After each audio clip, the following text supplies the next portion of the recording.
এই labial adhesion মানে হচ্ছে এক্সটার্নাল জেনিটালিয়াতে একটা অ্যাডহেশন জুড়ে গেছে, এটা হয় এক্সট্রিমস অফ এজ।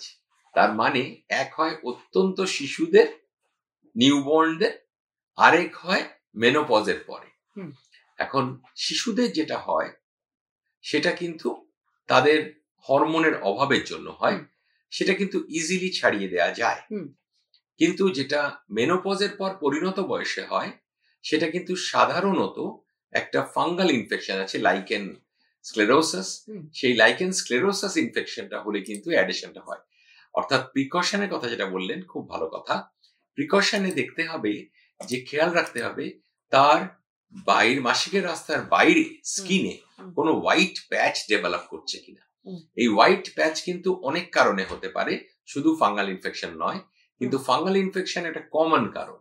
এবং সে হোয়াইট প্যাচ হলে অবশ্যই ডাক্তারবাবু পরামর্শ নিতে হবে, কারণ ওটা যদি ফাঙ্গাল ইনফেকশন হয় তাহলে কিন্তু লেবেল অ্যাডেশন হতে পারে।